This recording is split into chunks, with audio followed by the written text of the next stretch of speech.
Hey everyone, John Comp, Northwoods Whitetails Food Plot Seed, March 20th, 2020. Doing my best to do some social distancing here in Upper Michigan. Just came out to check our food plot screen from last year. It got pretty beat up this winter. We had a storm, I believe it was December 5th, that we had no power. We had power lines down, we had trees down. It was a really bad ice storm followed by 1.5 feet of snow. So I figured this was going to be flat on the ground, but it's actually done quite well. Yeah, a lot of it's down already. We can look at some of this. This thinner stuff is a sorghum Sudan grass that we tried mixing in. There's some Egyptian wheat in here that we tried. But 70% of the screen is our heavy duty variety of sorghum, and that's what's still standing. This one's 9 feet, and here you got another one 8 feet. And if you look all the way down this 300-yard strip, most of the heavy duty stuff is still standing. Yeah, again, it looks terrible. You can see right through it, and then some naysayers are going to be complaining about it. But honestly, again, it's March 20th, and this has been beaten on all winter, yet it's still standing. The heavy duty variety part of it. This was a mix we tried, and I don't like the other components that we tried. I didn't like the sorghum Sudan grass. That fell down right away. But this screen was functional for muzzleloader season, but by and large, the heavy duty variety component of it's still standing. So we're going with 100% this year. You know, you can still see the stuff still standing. That's what's going to be in our screen this year. Just the heavy duty version, heavy duty variety of sorghum. We're not going to use any sorghum Sudan grass or anything like that. It's just stuff we've tried. We tried a different variety down here, and it looks like it's about 7 feet tall. So we know what works and what doesn't work, and that's what we're going to use this year. So, you know, one of the things I talked about before, and I'm going to keep talking about it, our access point, we've got a stand down here. This is all to the east of our food plot. Prevailing wind is west wind this way.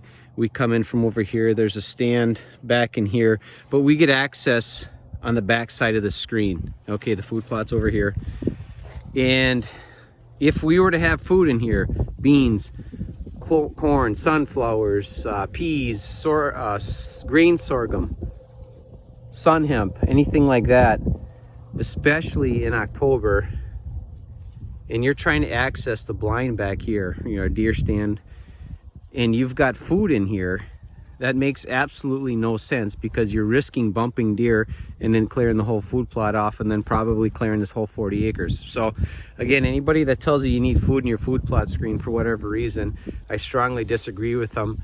And this is a perfect example of why. You know, you're trying to get to your deer stand. Here's your screen. You want the deer on this side. You do not want the deer on this side where you're accessing from. So that's just something to keep in mind. Another thing we don't put in our screen is this right here. This is grain sorghum. And this whole strip was grain sorghum from our soil builder.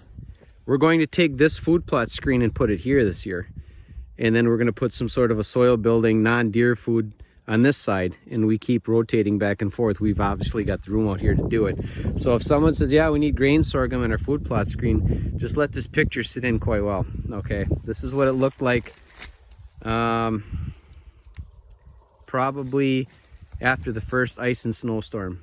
So, you know, if we had grain sorghum mixed in with here, it wouldn't have done its job. So I don't believe in but that's a food component, but we do not put that in our food plot screen. So just a little thought here on March 20th. We just came out to check on this. We'll probably in the comment section, I'll show you what the woods actually look like with pine trees and maple trees and everything down in the ground. But this screen, yeah, again, it looks like it's been through the war, but it's still standing because it's a very strong variety. So we'll put some pictures in the comment section and just let you know what we were dealing with up here. But I'm pretty impressed that this is actually still standing.